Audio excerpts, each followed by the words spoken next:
humiliante. Les commentaires, comme je le disais, laissez les commentaires et posez des questions. Merci, Monsieur le Président. Mon colonel, connaissez-vous bien le quartier Kakimbo? Je connais Kakimbo, c'est pas Conakry. Je connais beaucoup de quartiers de Conakry. Répondez de façon courtoise aux questions, s'il vous plaît. Je connais Kakimbo. Connaissez-vous le nommé Amadou Bari dit Penna? Reprenez. Connaissez-vous le nommé Amadou Bari dit Penna? Le connaissez-vous? Peut-être quand si je le vois, je peux le connaître, mais je ne peux pas connaître le nom là. C'était le tenancier du bar. Très tôt le matin, dans la journée du 28 septembre, bar où vous étiez parti, videz plus de 10 casiers de bière. Avez-vous oublié la facture que vous avez payée, le montant de la facture, je vous rappelle? Je n'ai pas de réponse pour ça. Voilà. J'avais payé ce jour-là 1 200 000 francs guinéens. Et quand vous avez fini votre consommation, vous avez fait des rafales avec des propos ethniques en sortant du bar. Des questions. En sortant du bar pour le stade. Vous le reconnaissez? Je n'ai pas de réponse pour ça. Oui, parce que c'est vrai. Parce que c'est bien vrai. Le propriétaire de ce bar, il vit, et vous avez chassé tout le monde à côté de ce bar. Et des questions, voilà. Des questions. Mon colonel, parlez-nous. Bon, inutile de vous demander si vous connaissez Bambette, parce que vous passez et vous repassez à tout moment par là. Parlez-nous du pillage que vous en avez fait au domicile, à l'immeuble de Wouri Biredi. Voilà, tout le monde connaît cet immeuble, Wouri Biredi, l'opérateur économique guinéen. Parlez-nous du pillage que vous avez fait de cet immeuble. Et emporter les coffres forts qui étaient dans les différentes pièces de l'immeuble. L'argent d'ailleurs qui vous a permis de faire un immeuble à Zérekoré, le plus grand immeuble de Zérekoré. Parlez-nous de ce pillage, mon colonel. Parce que tout Bambette vous a vu avec vos hommes. On vous écoute. Je n'ai pas de réponse pour ça. Ah oui, vous dites que partout où vous passez, c'est les applaudissements. C'est le contraire. C'est des cris. C'est la désolation, c'est la tristesse. Question. Vous le savez, et les Conakrykas le savent. Alors, puisque vous ne nous parlez pas de ce pillage dont cet opérateur a été victime, parlez-nous alors, parce que même les fermes n'étaient pas épargnées, parlez-nous de la ferme de El Hadj Alseyni Bari, que vous avez pillée au vu et au su de tout le monde, ici. Vous avez emporté des coffres forts aussi, là-bas. Quelle est la question? C'est de nous parler, c'est d'accepter de nous parler du pillage de la ferme de El Hadj Alseyni Bari. C'est pas vrai. D'accord. Continuez à égrener le chapelet de la dénégation systématique des faits. Continuez. Bien. Mais tout au moins,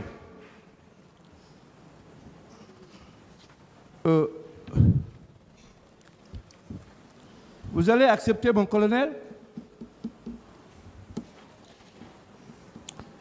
de nous parler de l'arrestation de 2 militaires. Au moment pendant que vous étiez au pouvoir, au camp Alpha Yaya, là-bas, l'un, c'est un conducteur de char de combat, et l'autre, c'est un béret rouge. Parce que ces 2 militaires ont pris de l'argent avec ses amis pour faire entrer ces derniers dans les rangs de l'armée guinéenne. Ils ne l'ont pas fait, ils sont allés se plaindre de vous. Vous avez fini par les arrêter, les 2 jeunes. Un conducteur de char de combat et l'autre, un béret rouge. Vous les avez arrêtés, n'est-ce pas? Je n'ai pas de réponse. Là où vous les avez gardés, c'est là-bas où vous aviez également gardé l'huissier dont on a parlé de l'incarcération. Dans le violon dont vous teniez la clé. La question. Très bien. On continue.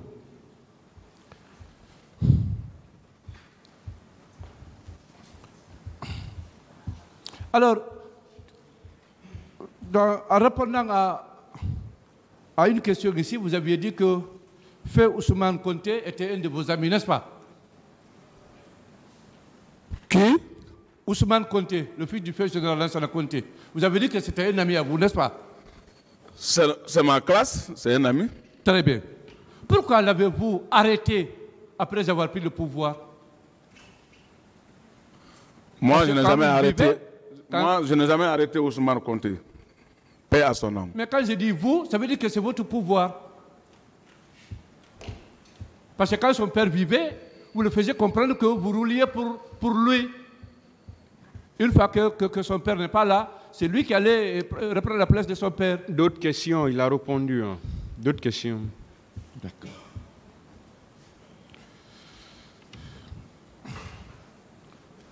Mon colonel, puisque vos conseils ont parlé de vos prouesses ici, il nous a semblé que vous étiez le militaire le mieux indiqué pour accompagner à l'époque le président Dadis au camp Koundara. Pourquoi vous l'avez laissé seul aller à Koundara? Pourquoi? C'est une question? Oui, naturellement, pourquoi vous avez laissé seul le président Dadis aller à Koundara, rencontrer le commandant Toumba, étant le ministre de la Sécurité présidentielle à l'époque? Pourquoi vous l'avez fait? J'avais déjà répondu. Non, vous n'avez jamais répondu à une telle question ici. Je n'ai pas de réponse. Voilà. Ça veut dire que vous n'étiez pas le plus craint. C'est ça.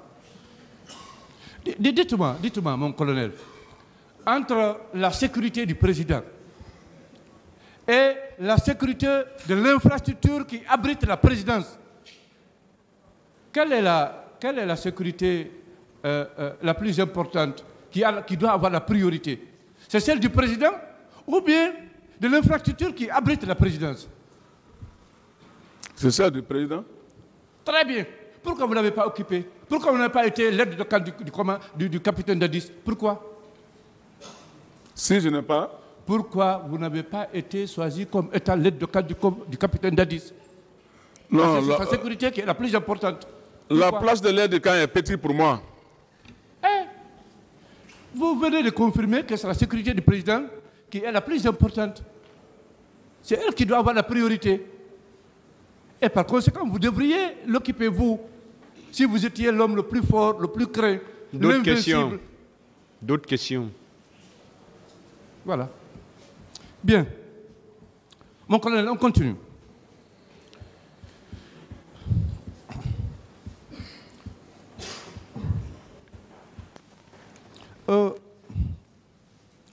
Parlez-nous, mon colonel, vous avez fait la guerre à l'extérieur de la Guinée, c'est vrai. Mais feu Jean-Marie Doré,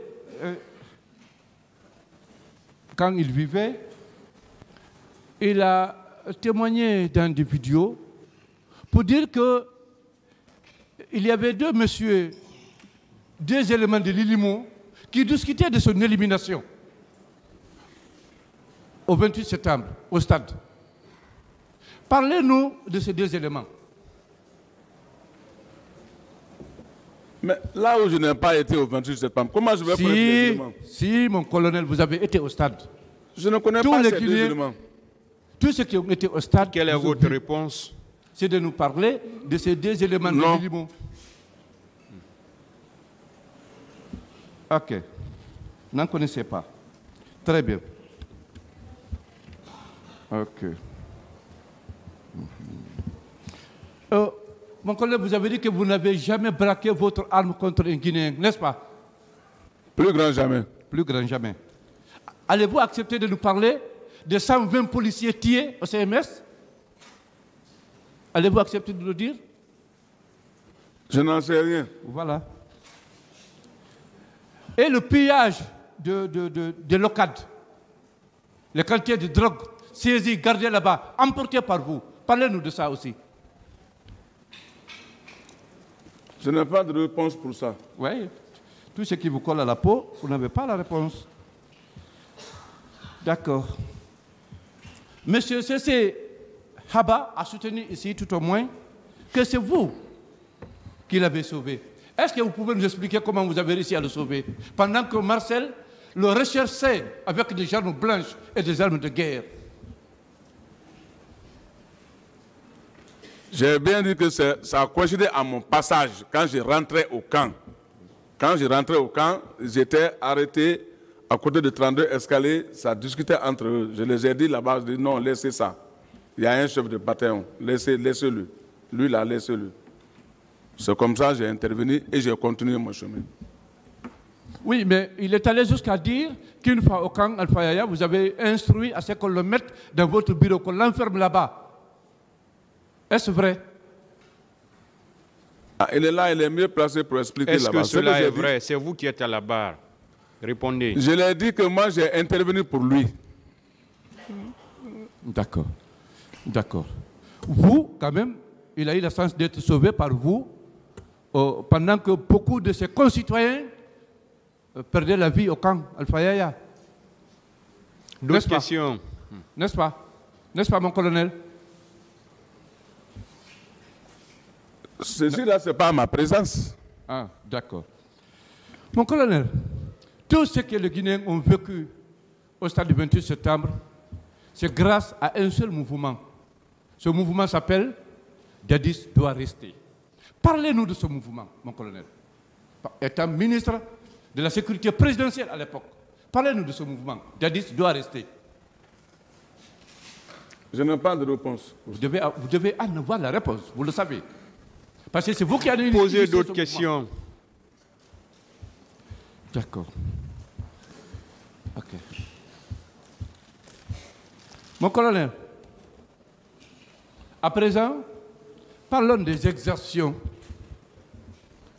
commises après les événements douloureux au stade, commises au camp Alpha Yaya. Acceptez qu'on en parle. Connaissez-vous M. Thomas? Mon colonel, connaissez-vous M. Thomas? Thomas, oui. Je le connais, c'est un jeune militaire. Très bien. Connaissez-vous Aimé Loa? Aimé Loa. Je connais, c'est des jeunes militaires. Très bien. Connaissez-vous le lieutenant cabinet du Bata? Qui? Cabinet. Oui, cabinet, il s'appelle cabinet, voilà. Il est du Bata. Non. Okay. Vous savez que ce sont ces trois qui ont commis les exactions les plus atroces, les plus barbares, inhumaines au camp Alpha Yaya. Vous le savez. Et c'est devant vous que M. Destin, Begré, Sankara ont été exécutés, déchiquetés à Lambo. C'est devant vous, vous le savez. Quelle est la question? La question, c'est de savoir pourquoi avez-vous accepté de sauver certains comme Marcel et cautionner l'assassinat de Destin, Begré et Sankara. Pourquoi, mon colonel? Rien de ceci n'a été passé devant moi. Mais tout cela s'est passé devant vous, mon colonel. Ne discutez pas la réponse. D'accord. Dites-nous, mon colonel, qui commandait les 32 escaliers après les événements du 3 décembre? N'est-ce pas vous et Marcel? N'est-ce pas vous et Marcel? Avant et après, c'était, paix à son âme, j'ai bien dit, c'était le commandant Diamankan, qui était le chef de bataillon du BSC. Oui, mais après les événements du 3 décembre, personne ne contrôlait, ne donnait des ordres au 32 escaliers si ce n'est pas vous ou Marcel. Vous le confirmez? Vous le reconnaissez? Il y avait toujours le chef de bataillon, qui était, paix à son âme, le commandant Diamankan, celui qui commandait le 32 escaliers. Pourquoi vous avez enlevé à leur cabinet là-bas? Parce que c'est vous qui l'avez envoyé. C'était le patron du 32 escaliers. Il y a eu tellement de morts, vous-même vous avez fini par l'enlever. Vous l'avez fait remplacer par qui? Je n'ai jamais envoyé un militaire garder le camp 32 escaliers, parce que 32 escaliers relève du chef de bataillon, qui est paix à son âme, commandant Diamankan. Ça ne relève pas de moi, je n'ai jamais envoyé quelqu'un là-bas. Oui, mais quand Marcel venait couper le nerf de la sévie des détenus là-bas pour les empêcher de se lever jusqu'au lendemain, jour de leur exécution. Où étiez-vous, vous, comme colonel? Moi, j'étais à Conakry, mais je n'étais pas informé de ces trucs-là. Malheureusement, tous ceux qui étaient arrêtés et enfermés au 32 escaliers, personne n'en est sorti vivant. Pourquoi cela? Étant ministre de la Sécurité présidentielle. Moi, mon commandement n'arrivait pas à ce niveau. C'est pour ça que je dis que je n'en sais rien de ça. Donc c'est Marcel seulement qui commandait les 32 escaliers? Ah, ils sont là, vous pouvez les demander. Parce qu'après les événements du 3 décembre, la famille du président Dadis, chacun faisait ce qui lui semblait. La question. Mon colonel, parlez-moi du BSC, bataillon spécial de Conakry. Parlez-moi de ce grand immeuble qui se trouve au camp Alpha Yaya. Et à quelques mètres de cet immeuble où se trouvent les 32 escaliers, n'est-ce pas? N'est-ce pas? Mais vous parlez de l'immeuble. L'immeuble, ça, c'est la direction. C'est la direction du chef de bataillon. 32 escaliers, ça, c'est différent. 32 escaliers, ça, c'est en bas, là-bas, à la rentrée du camp Alpha, à ta gauche. Voilà, le bâtiment qui était là-bas, c'est ce qu'on appelle les 32 escaliers. Oui, le jour où on a ramené Begré, Sankara, vous étiez là. Il y a même des vidéos où on vous voit. Vous étiez là. J'ai bien dit. J'ai dit, quand ils ont envoyé Degré, ça nous est trouvé au camp Alpha Yaya et à la présence du chef de bataillon par les douaniers. Donc, ils ont fait un compte rendu au chef de bataillon qui était, paix à son âme, le commandant Gaman. Quand j'ai bien dit ça, j'étais bien présent, mais les ordres ne se relevaient pas de moi.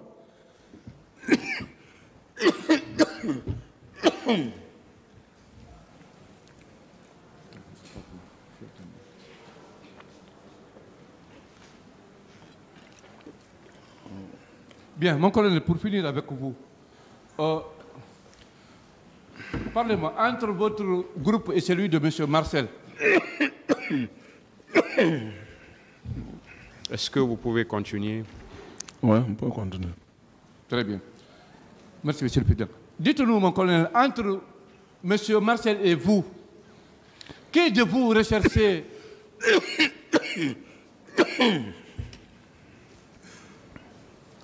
qui de vous disait tout de suite rechercher M. Saludalin au stade avec des propos ethniques, armes à main? Qui de vous a essayé de tirer sur lui et qu'un de ces hommes a pris la balle à sa place? Maître, vous insistez trop sur des propos ethniques. Oui, mais s'il vous plaît. Je ne raconte pas ce qui s'est passé. Vous insistez trop sur ça. Propos ethniques. Ça dérange le tribunal. On l'avait dit la dernière fois, ces propos-là. Mais je ne reprends même pas les mots. Les mots sont connus. Je vous le rappelle, voilà. Donc débarrassez-vous de ces propos-là. Voilà. J'ai compris, Monsieur le Président.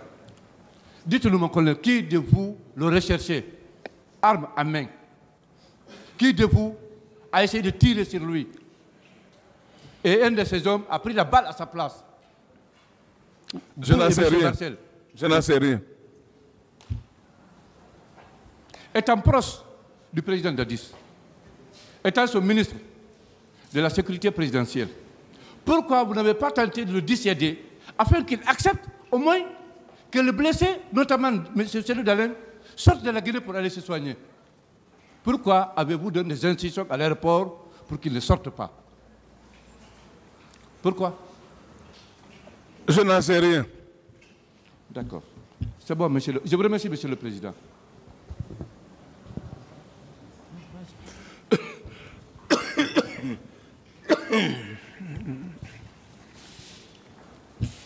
Est-ce que vous avez fini? Merci, Monsieur le Président. La partie civile n'a pas fini, Monsieur le Président. Avec votre permission. Mon colonel, j'ai 2 ou 3 questions à vous poser. Mon colonel, j'ai une remarque. La plupart de vos témoins ou des auteurs des exactions que vous reconnaissez sont tous morts. Je cite Diamankan, Aïdor, Bégré, etc. Et pourquoi ça?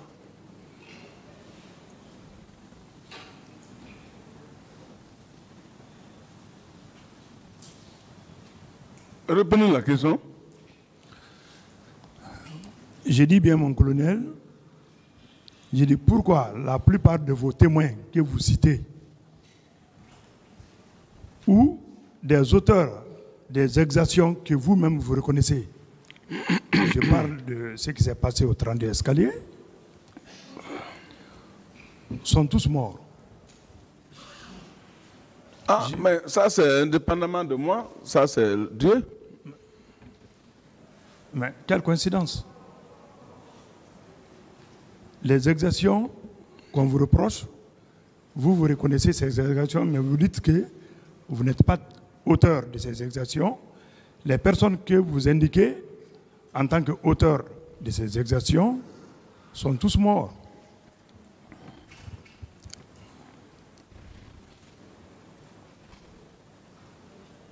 Je n'ai pas de réponse pour ça. Merci. Le tribunal appréciera. Mon colonel, vous avez parlé de votre bravoure. Moi-même, je suis convaincu de votre bravoure. Mais je suis un peu intrigué. Le jour du 28 septembre, étant à Bambeto ou à Koza, vous avez été informé par la population que les militaires sont en train de tirer sur les manifestants au stade.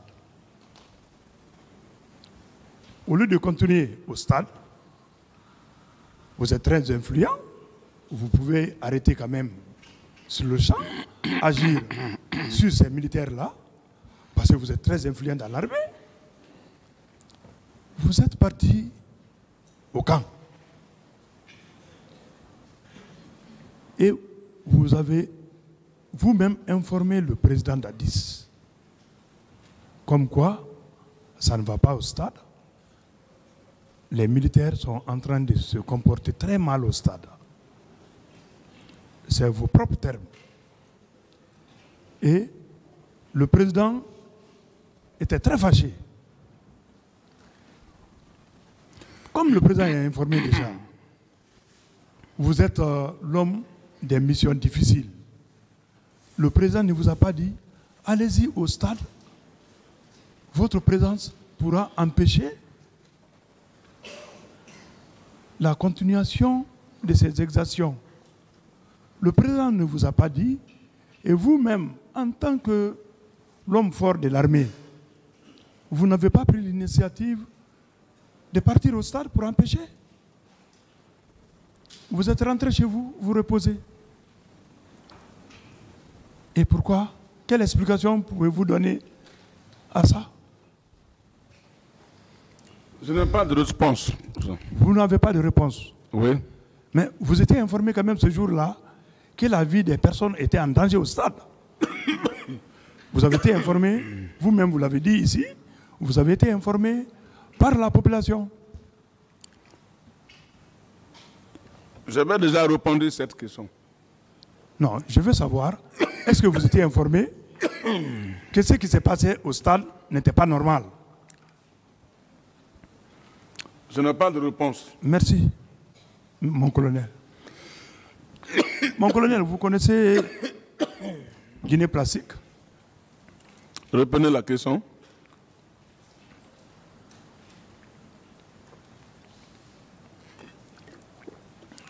J'ai dit bien, est-ce que vous connaissez la société Guinée Plastique? Non. Qui a son siège à Manéa. Non. Qui est dirigée par M. Elhadj Mamadou Ouriba. Non. Mon colonel, vos éléments à votre demande se sont rendus à Guinée Plastique pour arrêter M. Ouriba suite à une plainte de ses ex-employés. Ils sont partis le cueillir. Il a été enfermé dans vos locaux pendant 3 jours. Pour le libérer, vous l'avez demandé de payer 30 millions comme règlement des indemnités pour ses ex-employés. C'est vrai ou c'est faux? C'est pas vrai. C'est pas vrai? Est-ce que s'il venait témoigner ça, avec les preuves à l'appui, avec même les plaignants, parce que ces plaignants-là aujourd'hui, ils ont très peur, hein? S'il vient face à face, ce serait bien. D'accord. Je suis prêt à les recevoir. Je vous remercie, Monsieur le Président. Merci, Monsieur le Président. Colonel Claude Puvis, quelques questions de précision. Est-ce qu'au cours de votre périple, le 28 septembre 2009, vous avez eu à noter la présence des ambulances de la Croix-Rouge? Je n'ai pas rencontré, pendant mon trajectoire où j'ai été et retour, je n'ai pas vu une ambulance de Croix-Rouge.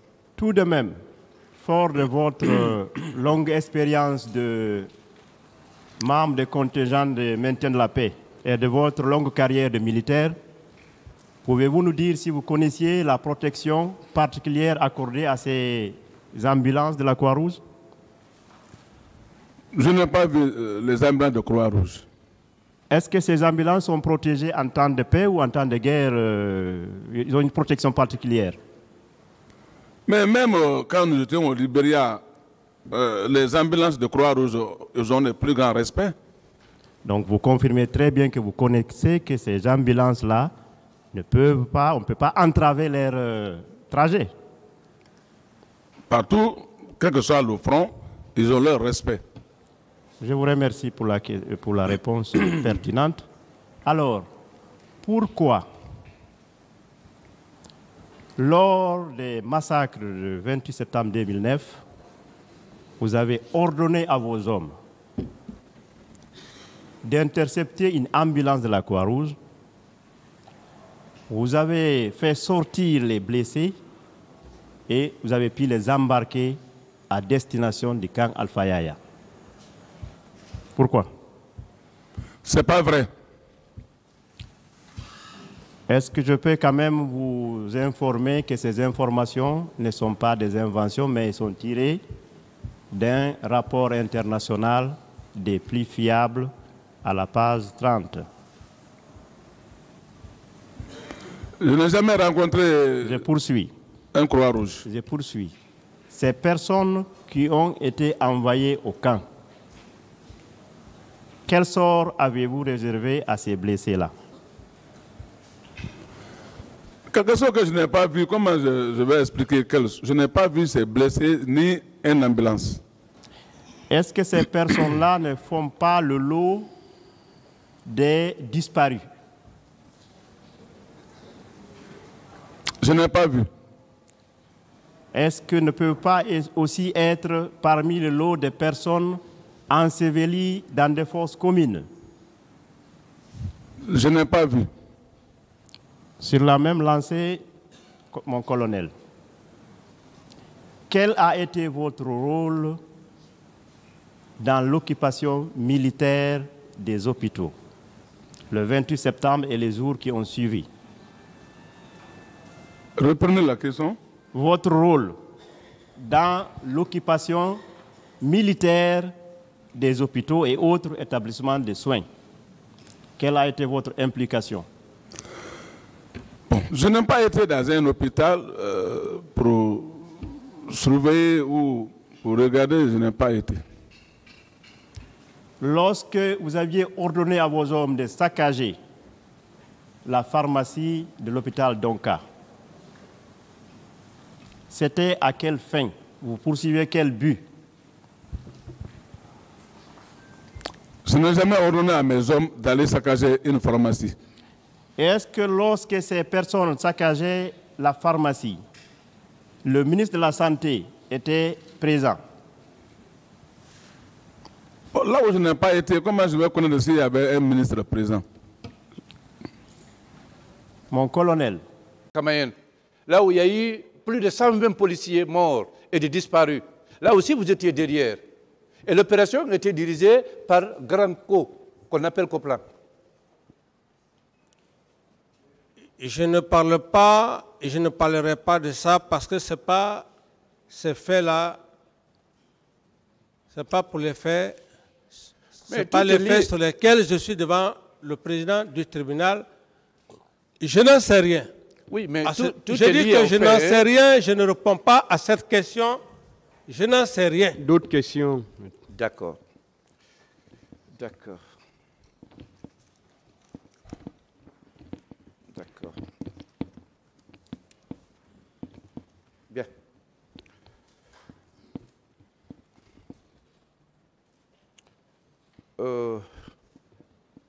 À présent, mon capitaine, parlons des événements. Précisément au moment où vous étiez chez vous au camp Alpha Yaya, vous avez pris le téléphone de M. Tibou Kamara, vous avez appelé M. Sidia Touré. Quels sont ceux qui étaient avec vous ce jour-là ou la nuit-là? Oui, c'est la nuit, parce que oui, c'est la nuit. Quels sont ceux qui étaient avec vous et M. Tibou? J'avais largement parlé de cela, maître. Oui. Je ne reviendrai plus là-dessus, maître. Je voulais savoir seulement le nombre de personnes qui étaient avec vous. J'ai dit que... Monsieur Kamara, vous pouvez continuer? Oui. Oui, je peux continuer, Monsieur le Président. Vous vous sentez bien? Oui, parfait, oui. Parce que je ne veux pas que vous forciez, hein, que ce qui est arrivé la dernière fois vous arrive. Non, ça va, si ça ne va pas, Monsieur le Président, je vous le dirai. Allez-y, maître. Je voulais seulement, mon capitaine, savoir le nombre de personnes qui étaient avec vous ce jour-là. Et je vous ai dit, ce jour, moralement fatigué, je ne savais même pas que c'était le numéro de Tibou ce jour. C'est après que dans les interviews, qu'il a reconnu qu'effectivement ce jour, il était là. D'accord. Donc, vous ne vous rappelez pas du nombre de personnes qui étaient avec vous, à part M. Tibou? Je n'avais même pas plus de 3 personnes. J'étais avec mon jeune père à son âme. D'accord. Avant de continuer sur les faits du 28 septembre, est-ce que vous pouvez nous dire pourquoi vous avez fait également piller le domicile du feu général Bailo? Parce que là aussi, c'est vous. Vous étiez le commanditaire. Oui. C'est pour vous dire que l'homme qui est assis devant vous, quoi que vous fassiez, il est avec Dieu. Le général Bailo, c'est cet homme, paix à son âme. Son fils est en France. C'est cet homme qui m'a encore ramené aux hydrocarbures, maître. Et quand j'ai pris le pouvoir, son fils, Mokhtar Diallo, est témoin. J'ai donné les instructions d'aller rénover son bâtiment. Alors, donc, si vous parlez du feu général Bailo, je ne voulais pas rentrer dans tous ces détails. Le feu général Bailo, ex-ministre, c'est cet homme-là, mon dernier poste, c'est cet homme-là. Son fils est en France. C'est pour vous dire, maître, cherchez à vous renseigner très bien. Le capitaine Dadis n'est pas dans la main des hommes ici, il est dans la main de Dieu. C'est Dieu. Personne ne peut m'affaiblir. C'est Dieu seul qui peut m'humilier ici. Dieu seul. Mais je le ferai à travers la sagesse, à travers les conseils, la sagacité de Monsieur le Président. D'autres questions?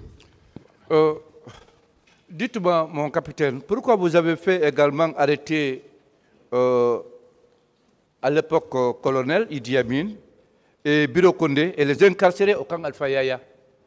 Pourquoi vous l'avez fait?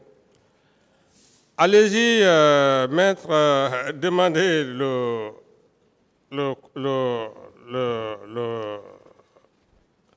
général Idi Amin et le lieutenant Biro Kondé. Ils vont vous dire qui suis-je? Qui est réellement le capitaine Dadis? Est-ce que vous les avez fait arrêter? Je n'ai jamais fait arrêter qui que ce soit. D'autres questions? D'accord. Mon capitaine, pourquoi, en signe de désapprobation des événements du 28 septembre, vous n'avez pu faire arrêter aucun militaire? Pourquoi? Mais, maître, j'ai été très clair avec vous, sauf que je nécessaire que je revienne. J'ai dit, j'avais fait appel à la communauté internationale, la CPI, qui est une juridiction internationale. Alors, je ne pouvais pas en même temps faire appel à cette juridiction internationale, en même temps créer une commission à l'international en train d'arrêter des gens. Je ne vois pas s'il y a une logique. D'accord. Vous aviez dit ici à la barre, mon capitaine, que vous étiez opposé aux éléments du BSAP. Alors, qui commandait ces éléments? Vous dites? Vous avez dit ici à la barre, après avoir fait le communiqué de la prise du pouvoir, que votre chauffeur vous a conduit vers le pont 8 novembre. Vous avez eu la chance que vous n'avez pas rencontré les éléments de BSAP là-bas. Oui, tout à fait normal. Alors, qui commandait ces éléments-là? Tout à fait normal. Et lorsque vous faites un communiqué, il faudrait d'abord qu'il y ait une entente. Le BSP était une unité d'élite. Est-ce tous les éléments du BSP étaient en faveur de ce communiqué? Non. Non. Alors, donc, ma question, oui, c'est de savoir qui les commandait, ces éléments-là. Qui commandait ces éléments-là? À moins que vous vous informiez, mais je ne peux pas vous dire la personne qui commandait. J'ai voulu juste vous faire comprendre lorsque j'ai donné, comment dire, mon itinéraire, si c'était dans ce sens pour vous satisfaire. Mais maintenant, si c'est le nom, vous pouvez vous renseigner. Vous avez toute la latitude, mais ce n'est pas à moi de vous donner le nom de la personne. De celui qui les commandait. Parce que vous aviez dit, si vous avez bien suivi, que vous avez eu la chance de ne pas arriver là où se trouvaient ces hommes-là. Mais c'est ce que je veux vous dire, et oui, vous avez anticipé. J'ai dit, j'ai eu la chance. Oui. Si je tombais dans le lot et des éléments avec lesquels nous ne sommes pas entendus, qu'est-ce qui allait se passer? D'autres questions? Bien. Mon capitaine, comment, d'après vous, le général Sekouba Konaté pouvait faire arrêter colonel Aïdor, M. Abdoulaye Keïta, Sa Alphonse Touré, sans que vous ne soyez au courant, sans que vous n'en donniez des instructions dans ce sens? Parce que vous étiez le commandant en chef des forces armées. Mais maître, j'ai été très clair avec vous. J'ai dit, il y a une certaine confiance lorsque vous donnez à un homme. Cette confiance, si la personne veut vous détruire ou veut vous tuer, la personne peut vous tuer. C'est la confiance, c'est l'habit de confiance que j'ai donné à Sekouba et en même temps au commandant Toumba. Je l'ai dit. Il en est fallu de peu que même je me jette sur Claude Privé dans ma chambre à cause de Toumba. Imaginez ça. Alors, si vous posez cette question, lorsque le ministre de la Défense, Sekouba lui-même, vient confirmer que son adjoint veut faire un coup d'État, en compagnie avec ton aide de camp.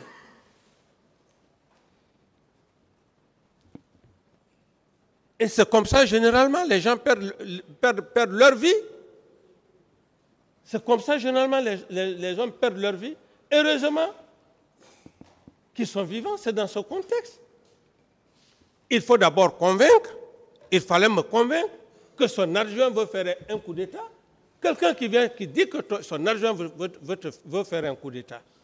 Mais c'est la forme la plus machiavélique qui puisse exister. D'accord. Mon capitaine, vous avez dit ici, à la barre, que l'accord de Ouaga a été pour vous un complot. Il faut nous en dire de plus. Oui. Comment cela a été un complot pour vous? L'accord de Ouaga, ça a été un complot parce que le but était déjà atteint. Et comme d'ailleurs j'avais dit que les conséquences du 28 septembre, c'est l'effet de ce complot. Par rapport à votre question,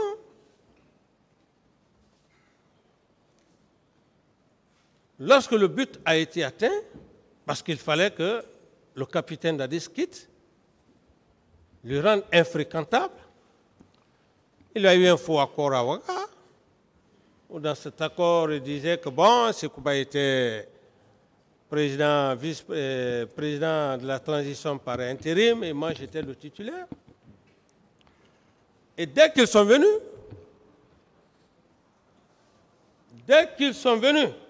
ici, lui et le professeur Alpha, ils ont jugé nécessaire de ne plus me consulter. C'est comme ça. Ce n'était que de nous. Parce que le but était atteint. Il ne fallait plus maintenant que je m'ingère dans leur gestion. Et bien voilà, Dieu est tellement puissant. Et on a vu la fin, ce qui est arrivé. Le voleur volait. Le voleur volait. Bien, d'accord. Mon capitaine, à l'abbé, vous avez dit que vous êtes venu défier vos détracteurs. Qui étaient vos détracteurs à l'époque? Je respecte cette population qui m'a bien accueilli, donc je ne voudrais pas parler de la réception de l'abbé. C'est un fait déjà passé. Et donc je ne reviens pas là-dessus, maître. Avec tout le respect que j'ai pour vous. D'accord. Je ne répondrai pas à cette question. Maître, est-ce que vous pouvez venir au fait maintenant? D'accord. J'en viens, Monsieur le Président. J'en viens, petit. OK. Mon capitaine, dans votre programme, dans votre agenda pour l'abbé, il était question de faire un crochet à Mamou. Pourquoi vous ne l'avez pas fait? N'est-ce pas? C'est parce que vous avez appris la date de la manifestation est imminente. C'est pourquoi vous avez boudé Mamou. Vous avez continué directement à Conakry. N'est-ce pas? Je ne réponds pas, je ne peux pas répondre à cette question, maître. D'accord. En partant à l'abbé, à qui vous avez confié le pouvoir? Parce que, et vous, et votre ministre de la Défense, vous étiez partis avec beaucoup d'autres cadres. À qui vous avez confié la capitale Conakry? N'est-ce pas à M. Marcel et autres? Je ne peux pas répondre à cette question, maître. D'accord. Ici, à la barre, mon capitaine, vous avez dit que c'est bien le professeur Alpha Condé qui a fixé la date du 28 septembre. Vous le confirmez? Je confirme et je réitère, j'ai la clé USB avec moi. Le moment venu, vous verrez si ce que je dis. J'ai la clé USB. Le capitaine Dadis ne parle pas au hasard. La clé est avec moi. Je remettrai comme adresse à mes avocats. Ils vont faire monsieur a parlé avec la permission de monsieur le président et les procureurs à leur convenance. Très bien. Vous avez dit également que c'est bien le professeur Alpha Condé qui gérait les éléments de l'ILIMO, dont Feu Jean-Marie a parlé. Mais à ce niveau, au lieu même de parler de professeur Alpha Condé, parlons d'abord de Sekouba Konaté. Sekouba Konaté n'a jamais fait une guerre en Sierra Leone ou au Libéria. Tout le temps que Sekouba Konaté a fait, c'était à Massanta ici. À Massanta, c'est lui qui faisait la liaison des gens de l'Elimo. C'est connu de tous les militaires. C'était sa base. D'accord. Et donc, les événements du 28 septembre, cet homme prend son avion pour aller à Massanta. De Massanta, il trouve que les événements ne se sont pas dégénérés. Il profite de l'occasion, il va à Zérekore. D'autres questions? Bien. Mon capitaine, vous avez dit ici hier que vous avez partagé le pouvoir avec le général Konaté comme un plat de riz, n'est-ce pas? Parfait. Et les vidéos même peuvent l'attester parce qu'on n'a jamais vu un chef d'État prendre la main de son collègue, le soulever. Je l'ai fait ici. Et j'ai partagé le pouvoir avec lui comme un plat de riz. D'accord. Ça, tous les Guinéens le savent. Sauf pour ceux-là qui n'ont peut-être pas... C'est bon, M. Camara. D'accord. De toute façon, parlons du recrutement. Vous avez dit que c'est lui, général Konaté, qui a fait le recrutement. Alors, qui lui en a donné l'ordre? Parce que ce n'est pas lui le chef de l'État à l'époque. Et c'est pour cette raison que j'ai même apprécié hier l'un des grands avocats, mais je ne connais pas son nom. Il a étayé, il a éveillé l'esprit lorsque le général Sekouba Konaté a dit dans les zones, et je crois que c'est à partir de là où effectivement Maître a eu les renseignements, 9000 recrues dans une seule région. M. Camara, il veut savoir, s'il vous plaît, il veut connaître qui lui a donné les ordres. Le général Sekouba est venu me voir. Voilà. Qui voulait faire un recrutement, essayer de rajeunir l'armée. Et puisque c'était mon homme, c'était mon homme de confiance, je lui ai dit oui, faites le recrutement, mais passez dans les 4 régions naturelles, comme Feu Général Lansana Conté le faisait. D'autres questions? Donc c'est confirmé, c'est vous qui lui avez donné l'ordre de procéder au recrutement. Sinon, il n'allait pas faire le recrutement. Maintenant, dans ce recrutement, merci. Maintenant, le contenu du recrutement. D'autres questions? Bien. Mon capitaine, ici à la barre également, vous aviez dit, en répondant à une question de M. le Président, que vous n'avez même pas un compte bancaire pour vos enfants et que même vos maisons qui se trouvent à Zérekore sont en banco. Bon, c'est vrai? Ici, que vous n'avez rien laissé pour vos enfants. Vous n'avez même pas un compte bancaire pour vos enfants. Vous savez, dans la vie, je ne voudrais pas que... Je veux qu'il y ait d'autres patriotes plus que moi. C'est ce que je souhaite pour la Guinée. Si je vous le dis, vous ne pouvez pas y croire. Je ne l'ai pas fait. Si j'étais cet homme-là, qui pouvait ouvrir des comptes bancaires à ses enfants, vos 22 millions de dollars, je n'allais pas mettre à la banque centrale, j'allais ouvrir un compte bancaire à mes enfants. Donc ça veut dire beaucoup de choses. Mais ce n'est pas grave. Ce qui est important pour moi, c'est quoi? Ce n'est pas cette audience, mais c'est le peu de temps que j'ai eu à faire avec les Guinéens. C'est ce qui est le plus important. Et lorsque, quelque part, où on disait que bon, voilà, la prison avec l'honneur, la prison, je ne suis pas le seul. Le général de Gaulle un homme que j'aime tant. Et d'ailleurs, son patriotisme, il a fait la guerre en Allemagne. Il a été prisonnier. Monsieur On Camara. a vu des grands hommes qui ont été prisonniers. Monsieur Camara, Ce n'est pas ce qui m'a... s'il vous plaît, sa question était de savoir si vous aviez des comptes bancaires. Allez au niveau de toutes les banques ici, les banques primaires, allez vérifier si le capitaine Dadis a des comptes bancaires là-bas. Mon seul compte bancaire, c'était la Banque centrale. Allez, vous pouvez y aller. Est-ce que ça veut dire que vous n'en avez pas? Je n'en ai pas. Et D'autres si- questions, maître? Bien, mon capitaine. Et pourtant, mon capitaine, la maison que vous avez acquise à Caporo, c'est quand vous êtes venu aux affaires, c'est quand vous êtes devenu président, chef suprême des armées. C'est en ce moment que vous l'avez acquise. La maison 6 à Caporo. Non, vous vous trompez. Et que vous l'avez eue à plus de 2 millions de dollars.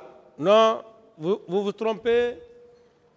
Vous savez d'ailleurs ce qui a fait que, même tout récemment, au moment où je venais et je passais la nuit à l'hôtel, c'est parce que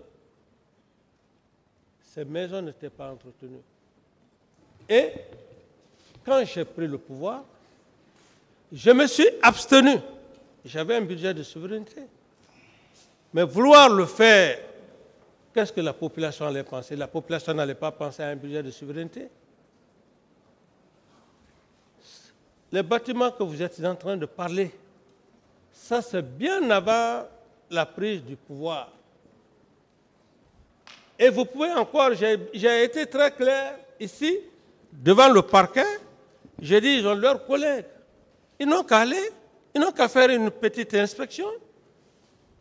Dans ma famille paternelle, ils vont voir les faits. Un homme qui a détourné, un homme qui a de l'argent, sa maison familiale paternelle ne peut pas être comme ça.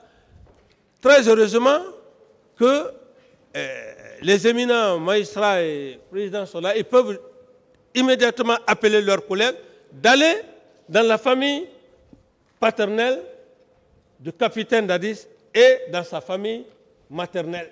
D'autres questions? Bien.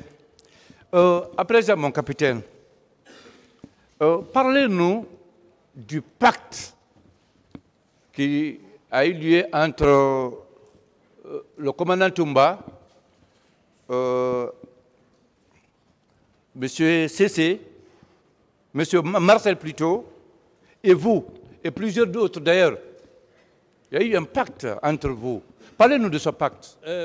Quels sont ces gens, quelles sont ces personnes? Non, il y a eu un pacte entre vous, entre le commandant Toumba et vous. Il y avait d'autres, il y avait quand même la présence d'autres officiers. Bon, je vais raccourcir, il n'y a jamais eu de pacte et c'est pour cette raison que je vais demander à Monsieur le Président, avec sa sagesse, et que le parquet puisse faire venir, que le parquet, Monsieur le procureur, puisse faire venir l'élément que M. Toumba a dit qu'il aurait fait un pacte, le nommé Forum, pour clore tout. D'accord. D'accord. Mon capitaine, dites-nous, à quel moment de votre régime vous avez fait arrêter le général Diarra et pourquoi faire venir son fils, le mettre dans la même cellule que son père? Bon, maître, est-ce que vous pouvez en venir au fait maintenant? Tout est lié, Monsieur le Président. Il était dans les préparatifs en ce moment. Monsieur le Président, permettez-moi, je vais lui répondre. Merci. Bon, par rapport à ça, Oui. ce sont des instrumentalisations. Le général Diarra, je suis une personne qui ne ment pas. Avant, quand je suis revenu de l'Allemagne, j'étais dans la même cour à Koléa avec sa tante. Son fils actuel, le colonel Amara, il était au Britannique militaire. Donc cette familiarité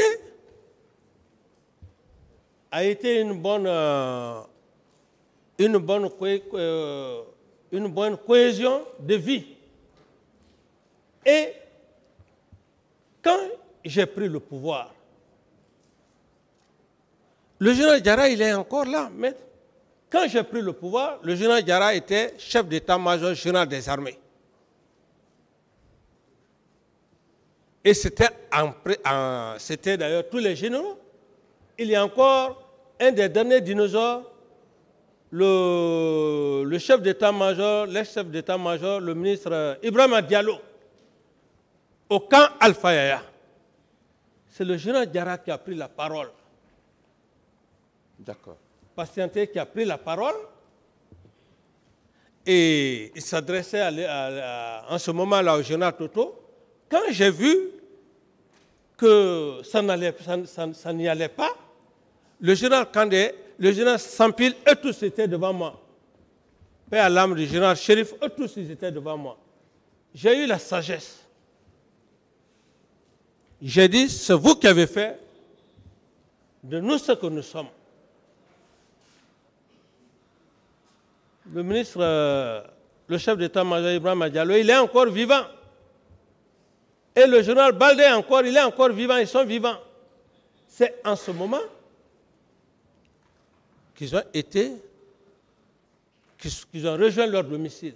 Et pour la petite histoire, lorsque les gens disent que je ne sais, je n'ai peur de rien, je crois à mon destin.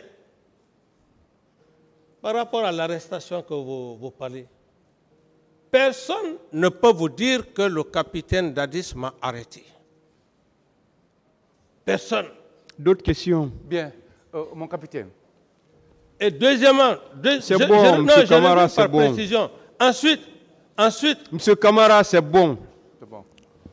Vous avez dit que vous n'avez ordonné l'arrestation de personne. D'autres questions? Merci, Monsieur le Président. Mon capitaine, dites-nous, comment vous avez connu le commandant Toumba? Le commandant Toumba Diakité. Mais j'ai été clair au départ ici, j'ai dit je l'ai connu par le biais de son maître, Claude Pivy. C'est vous qui êtes allé vers lui ou bien c'est lui qui est venu vers vous? C'est Claude Pivy qui est venu vers moi pour me le recommander. Il avait un de ses petits qui avait des problèmes, sa maman était malade. C'était dans ce contexte. Bien. Est-ce que vous vous rappelez du nom de cette personne qui, pendant que vous étiez dans la salle où le général Toto avait déjà pris les leviers de la commande, la personne qui est venue briser la porte entrée, est-ce que vous connaissez cette personne? Reprenez la question. Quand vous étiez tous assis au moment de la prise du pouvoir au camp Alpha Yaya, le général Toto était là. Colonel Thiegoro assurait le secrétariat. Le pouvoir était presque fini d'être pris par lui. Une personne est venue en brisant la porte. Bon, maître, récupérer le pouvoir. Ouais, je vais juste vous faire savoir que toutes ces allégations étaient faites dans le but de distraire l'esprit de la Cour ou de ne pas revenir sur les faits réels. C'était l'objectif. Ça a été taillé sous forme pyramidale, dont les structures ne tiennent pas. Ça n'a jamais été comme ça. Et pour preuve, je vous prie de bien vouloir demander le général Maturé. Lorsque M. Toumba Diakité vient dire ces allégations, il a tout à fait raison. Parce qu'il sait ce qu'il a fait le jour du 28 septembre. Donc, il a passé tout le temps à se préparer. Il fallait donc détruire, comment dirais-je, endormir la conscience. C'est-à-dire faire quitter l'essentiel, le procès sur lequel nous sommes, le véritable sujet, aller ailleurs pour attirer l'attention des gens. Mais moi, je ne suis pas ça. Voilà, c'était une forme de distraire l'esprit, l'intelligence des Guinéens. C'est tout. Bien, d'accord. Mon capitaine, le commandant de votre salon à l'époque, qui vous a empêché d'allumer la voiture, pourquoi vous l'avez giflé? Pourquoi? Reprenez. Le commandant de votre salon, Ouais. qui, quand vous avez voulu quitter le camp pour venir au stade, vous avez ouvert la portière de la voiture, vous avez pris place à l'intérieur. Lui, il est venu récupérer la clé de la voiture. Vous lui avez donné une paire de gifles, n'est-ce pas? Ce sont des allégations, maître. Vous savez, le problème